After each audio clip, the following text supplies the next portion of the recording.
everyone, and welcome to another episode of Kicks and Curb podcast that unites checkered flags and offside flags. This is another Liverpool episode, and I have to be honest, I did plan on doing one after the Manchester City game, but I thought there is no point because I'm saying the same thing over and over again. Okay, support the manager, get behind the team, mitigating circumstances, yada yada. And now before we get into all of it, we are planning to do an episode with everyone this Thursday. So far that is the plan. Let's see if we are able to do it. So watch out for that. Please, if you haven't already subscribed to the channel, please do, and hit the notification bell so that you know when we are live. As I was saying, I have tried my best to be positive this season given the shit show that is Liverpool currently. But this week, and especially after the Galatasaray game and the Tottenham game, I'm struggling. I've tried my best to be the most positive, the most supportive, as much as I can. As much as I can, I have tried to give the team grace. I have tried to tell myself this season is a write off, the rebuild is not complete. Um, but after these two games, my belief is shaken, and I'm sad because this is very difficult for me personally. I'm a ride or die by my team, and by extension to the manager as well.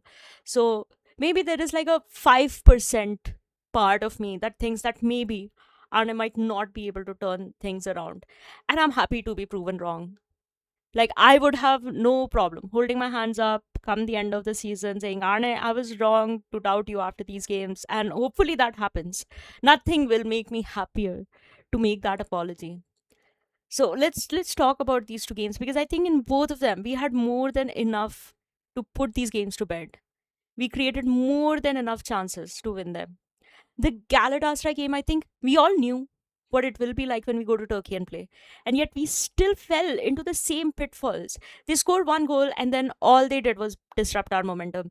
The only thing that was different from the game in the league phase and this one was that the goal that they scored in the league phase, it was a penalty, and I will say it was a very soft penalty. The things that were the same was chances created but not put away, a goal scored but disallowed. In the league phase, it was a penalty that was overturned by VAR. So pretty much similar things.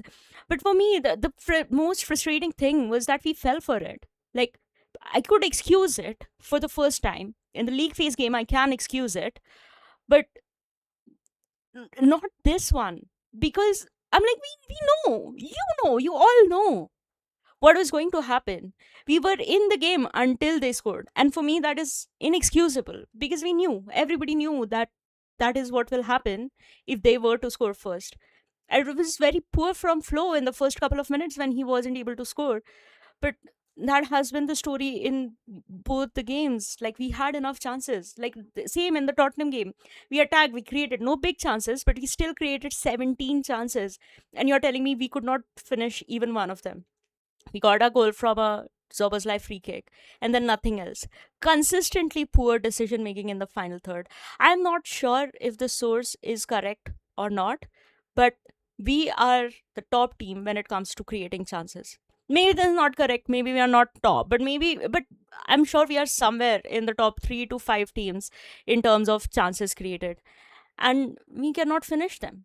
Now, this is a question I have because a lot of fans have questioned the tactics of Liverpool and Arne Slot and his decision making, rightly so. But here's my question: if we are able to create all these chances, is that the result of individual player qualities, or is it actually a result of the tactics? Like, I don't think it is just one person who's created all these chances. It is a team effort. The game does not look entertaining to watch. It appears slow, lethargic, sideways passing, all that jazz. But we are still creating chances. We are still in a position to score goals. So the question I have is, are the tactics actually looking worse because of the results? Listen, I'm not saying that Arne does not have any blame. But could there be a case that can be made that the tactics for our offensive play seems to be leading us to create chances, but we are not finishing them? Yes, when we transition, especially defensive transition, we need to work on it really urgently, and it needs to be much better than what it is right now. Even I would say the way we defend, we need to actually improve it a lot. And I am still not clear on what our press triggers are. We have, listen, there were games that we lost by 3 goal margins, okay? We are now back to either drawing or losing by 1 goal margin. So there have been improvements, but I do think that there is more work to be done. But my question still stands. Are the tactics looking much worse because of the results? Because of the fact that our players are not able to finish even some of these chances that we are creating? Maybe that is what we need to work on training. Because listen, I've not watched a lot of our inside training content on YouTube, but from what I see from like reels and other short form content, they do work on it, but I don't want to see these players shooting on an open goal. Like, that does not help us. Are you telling me Dominic Szoboszlai or Mohamed Salah or Hugo Ekitike need to practice scoring a goal on an open goal with no goalkeeper, with no defender there to put pressure? No, and I think if they need to do it at home or something, like do it another time. Like when they're together, I want them to practice finishing all these chances that we create. Whatever way those situations can be created during training, do that training that makes players understand how they move, where and how they will make their runs, where are they going to be when we are attacking, or work on their positioning, or work on finishing under pressure. Do all of that. I don't want to see them scoring like free kicks or some shit like that. We already have Zoboslai, that is sorted. I don't want this. I saw the stat, okay? We have dropped 19 points to the teams in the bottom 7, bottom 8. 19 points dropped. We are currently 21 points behind Arsenal with a game in hand. Imagine if all those games ended differently. And I've gone back and checked what the stats were, because I do remember the games. And again, I think we created enough that we had put away that had we put away some of those chances, we would be in a different situation right now. Crystal Palace game, 6 big chances created, 5 missed. This game could at least have been a draw. And had we defended better, even a win. Leeds at home, 2 big chances created, both missed. That game was 0-0. Even scoring one wins the game for us. 19 total shots, 4 on target. Leeds away was a Konate disaster class. We literally capitulated as we did against Manchester City. Burnley game, 3 chances created, all 3 missed. 32 total shots, 11 on target. Like, I think that's just 7 points right there. And we are in a totally different position in the table. Wolves lost 20 shots, 7 on target, 5 big chances, 4 missed. Again, we had enough to win there. We have constantly underperformed our XG. And yes, I will grant it, the football is not high energy, football is slow and all that. But if we do put these chances away, we are having a different conversation about this team and the manager. And these are just the games that we played against the bottom teams. And I went back and checked the 2020-21 season of Klopp's, disrupted preseason, constant injuries and everything. There were games that we lost. There were points we dropped then as well.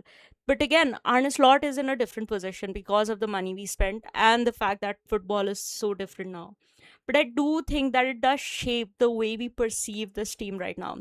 So again, I do think and hope and pray that we turn this around and we get something in the season, even if it is just the FA Cup and top 4 or top 5, basically Champions League qualification. But like, some things I feel that Arne needs to stop doing, according to me. Top of that list is Dom playing right back. I get the urge to protect Frimpong and Joe Gomez, rotating Konate in the Spurs game. I understand all of that. If no defender is available, use Curtis Jones. Why is Curtis not being utilized? Yes, he has his flaws, but the upside of that is we get Dom Szoboszlai in midfield. Nothing is more important for me than Dom being in the midfield, because our midfield is non-existent without him. Mac needs to take a hard look at himself and work on whatever is going on and return to some form of what we saw last year. The DM Gravenberch, you do not need to move forward. Like, we got enough goal scorers, man. I know the entire thing I have just said that we are not putting away chances, but we still have enough goal scorers. The DM position, whoever is playing, their first priority needs to be protecting the defense. That is it. Anything and everything above it is a cherry on top. The wings, like, listen, I know we don't have good wingers right now. Both Gakpo and Salah not doing well this year at all. And whatever is the solution to it, I think is mostly going to happen in the summer, right? I know, like, we need pacey wingers. We need wingers, real like wingers who can take on and win one-on-ones and dribble past their man and all of that. We need that pace. And we only have 2 players currently who can provide that. So mix it up. If Rio is starting, don't start Frimpong if you're not going to let him play 90 minutes. If Frimpong can play 90 minutes, sure, start both of them. But being in a position when you have to take both of them out around the same time, it just kills any chance of making anything else happen in the game attack wise. Like, we need that. So, like, just mix it up. And he said it in one of his press conferences. We create these chances but don't finish them as if we know there will be more, whereas our opponents try to finish their chances as if they are the only ones that they will get. There is some truth to that, but then my biggest question to that is how long until the team learns this lesson, that does not matter what happens next in the game, you got a chance, you bury it. Or maybe there is a fear of that, and like that is why we are seeing overplaying the ball, because like you want to bury it, and so you are overplaying the ball in the final third so that you can just make sure that, oh, the person who actually does take the shot then has the best chance. So like nobody's confident that when they receive the ball they have the best chance to finish it. I don't have all the answers, but I feel like more and more a lone voice that just wants to get behind the team and the manager and hope and pray that they figure it out. And like the last thing, another thing, I don't know how many other things I have listed, is the crowd leaving before the game finishes and the boos. Now, this is a difficult one for me to comment on because I watch the matches at home. At most, I will go to a screening, but other than that, I'm not the one spending my hard earned money on tickets and food and drinks in the stadium. I'm not the one taking out time to get ready and travel to the stadium. So maybe it's easy for me to say the fans should not be booing or should not be leaving early. For me, being able to go to Anfield and attend a match is going to be a once in a lifetime thing. Once in my life, I will be able to make it happen. And when that day comes, I will not be booing my team no matter what happens in the game. But again, like maybe I would have been one of those people in the crowd that booed if I lived in Liverpool, if I was a local fan. So I will just say that the words "you'll never walk alone" need to mean more. And it is hard. Of course it is. But does it honestly help the team? The team needs to improve. The manager needs to do better. But maybe even us as fans, we can do, like, be a little bit more patient. And I know the Anfield faithful have done a lot of that this season. Every game I watch, I'm paying attention to the noise of the crowd, be it the cop or the traveling cop. And they have tried a lot. I hope the players can understand that this has to be a two-way street. Like, I get what Tom is trying to say, but it has to come from the players as well. And I also hope that the fans can understand that this is a difficult season and we don't know what is going to happen in the future, but what we can do is how we react to the present. That is the only thing in our hands. So I don't know what the solution is, but I think going into the second leg of the Galatasaray game, I think it is on the players this time to come out guns blazing, and also on the fans in the stadium to recognize that and just get behind the team. If your voice and support can make sure that we go forward to the next round in the Champions League, would you not want to try that? So, like, Arne has got a bunch of things wrong this year. Maybe it is because he thought it was right and it did not work out. Maybe it is because this is the first time that he's going through something like this in his career. He's now a year and a half into the job, and there is a chance that this might be his last season. I think it will be difficult for him to turn it around unless he can win the FA Cup and the team shows consistent progress. Which, I mean, I thought we were on track for that, but that hasn't happened. I think that the urge to change the manager, I understand. Pretty much overwhelmingly, the choice is Xabi Alonso, and I have made my thoughts clear on it. I don't want a former legend to come to the club to manage. It's valid for any legend that is currently managing or any that decides to do it in the future. That there is going to come a time, and I think it is a lot closer now, that proven veteran managers are going to run out. We're going to run out of options. Like, there will come a time when the Peps, the Klopps, the Tuchels, the Enriques, the Flicks of the football world will retire. And while I know that not every single new manager is going to be a success, we would not know whether they can become a good manager or not if we don't give them time. Even with Xabi, he's a relatively new manager. He's had one magical season with Leverkusen, and people have fairly judged him for his stint at Real Madrid in the sense that it was more player power and ego management and whatnot. And what makes fans think that we don't have the same egos in our dressing room? I'm not sure, but it is what it is. I would want Enrique to come to Liverpool if he so wished. Like, I think he's close to signing a contract with PSG, so maybe not. But if Arne were to go, I would rather we get Enrique. But Javi, listen, it is just, for me, it is just this. I don't think we should get a former player to come and manage. I would rather have an unknown, in the sense of somebody having no connection to the club or the city. I would rather have that unknown come in than somebody we already have a lot of emotion attached to.